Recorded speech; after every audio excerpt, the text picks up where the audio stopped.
It's Local Edition. I'm Brad Pomerance in Anaheim today, and we're joined by a councilwoman from Anaheim. Her name is Lucille Kring, and you have gotten involved in a matter that deals with education. Even though you're on the city council, your constituents have come to you. Yes. It's as a result of a school in your district called Palm Lane School.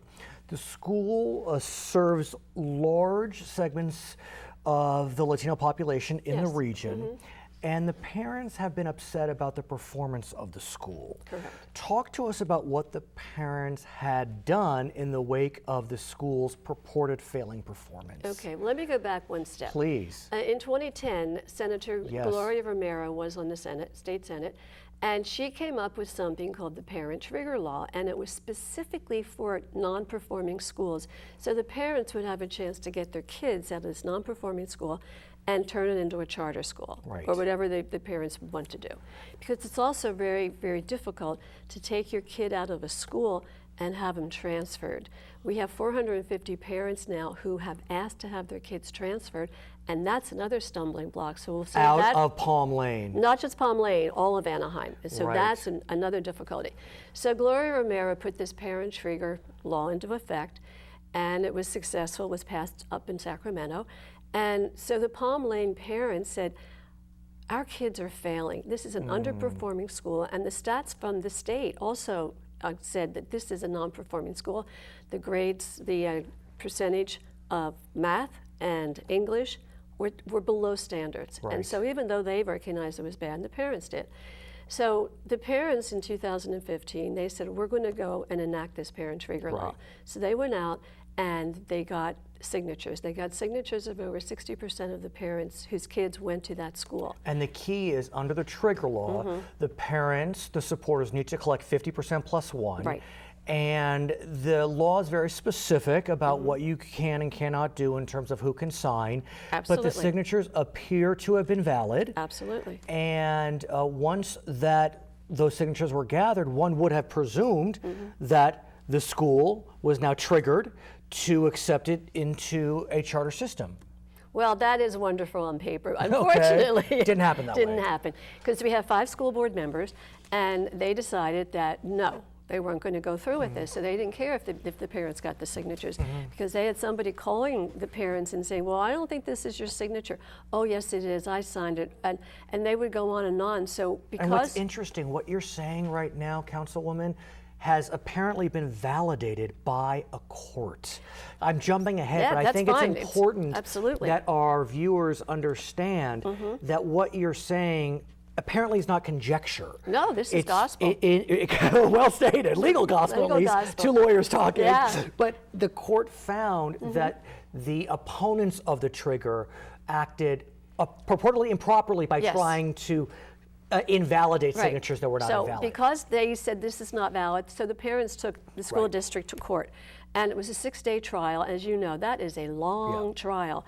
And everybody had their say. There were 5 named plaintiffs. They were all parents. And so they were very happy, because after the trial, the judge declared that the parents were right. And the actions of the district were unfair, capricious, arbitrary, and baseless. That's pretty damning. That's strong language from being a 1L in law school. Capricious. I remember learning that word. I love that word. It's a great word, and it really means that they acted in a manner that was just not rational, essentially. Yes, people who were rational would have just immediately changed it. So then they won, and they had their celebration. They're really happy because their kids are going to get the ability to have a great education. Because a lot of these are immigrant parents, and English isn't their first language. And they were very strong, and they were committed. So the school district appealed that decision. So they went to the appellate court. Same decision. The appellate court said the trial court was right. Everything you did was wrong. These people needed a charter school. But what's so remarkable about this scenario is that, again, one would not have thought that a councilwoman would get involved or need to get involved, but your constituents came to you and essentially begged us. They wanted us there to get involved, to get their support. So they came to us probably a year or so ago, before districts, so we're only 5 council people. And my colleague Chris Mary and I were always very supportive of this, because I don't have children, she does, but I think parents have a right to take care of their own Right. kids. What kind of education do you want? And so we finally got the mayor kicking and screaming to support us, very reluctantly. So the council voted 3-2 in favor of supporting it. And it was just an action just to say, we support you. We're not going to get involved legally. We're not going to do it. But It's not a our statement. time. It's a statement, yes. And we've done it many times with other issues. So that went to the school district. And recently they had a meeting. I attended. And the people were very vocal about who wanted to turn it into a charter school. And they had the option, they were considering appealing it to the Supreme Court of the state. And we all said, no, no. You've already wasted $800,000. How much more are you going to put into it? And legal fees. You know, lawyers are not cheap, and especially especially at this level. Right. So I got there after they took the card, so I was barred from speaking, which really bothered me. But you had a lot of union people there, you had a lot of parents on the other side, you had teachers. So the end result, they went into closed session, they came out and said, we're going to appeal to the state Supreme Court. That's already started at $30,000, and that's just the beginning. So the Supreme Court does not take every case that comes to them, and so we don't know. It's going to take a few months if they decide to take it or not to take it. If they don't take it, it goes back to the district, and they will now have to choose a charter school provider. What's stunning about what you've described is there continues to be just a persistent recalcitrance against the charter movement. Right. So much so that you may know in Los Angeles County, there recently was an election for an LAUSD board seat, which pays two. Well, that's right. I mean, they pay $24,000 a year, and yet I think $14 million was spent on this race. And now at LAUSD, they have a charter majority. Yes, it's amazing. But it's a shame that we've gotten to a place where it's either a charter or non-charter majority, because I would think, Councilwoman, that there's enough room for success with traditional schools, with charter schools. Absolutely.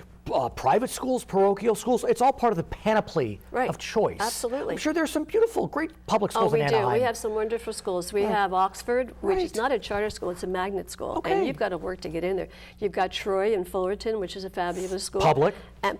And you've got wonderful schools. But there's a school up in the hills, El Rancho, which is a charter school, and that city school district, they just approved its reinstatement as a charter school.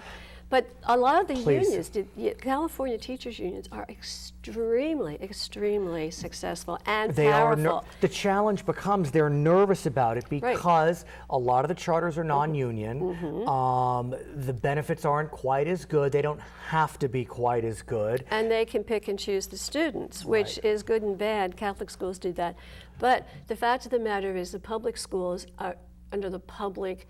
They have our money. We depend on them. We want them to do well. Charters are public. No, I know that. Absolutely. Their money too. But they don't get as much money because it's not a union. But they're all public, and they should be doing the best for our kids. So many of the teachers that I've met throughout the years, they send their kids to private schools. Will you do this? I want you to come back, and I want you to give us an update, because we don't know, obviously, if the California Supreme Court will take the case. If they don't take it, done. If they take it, it goes through briefing, and we'll have to see what happens. It will be years. Her name is Lucille Kring. She is a councilwoman in the beautiful city of Anaheim, California, where we are today. My name is Brad Pomerance. We're so glad you're with us from Orange County on Local Edition.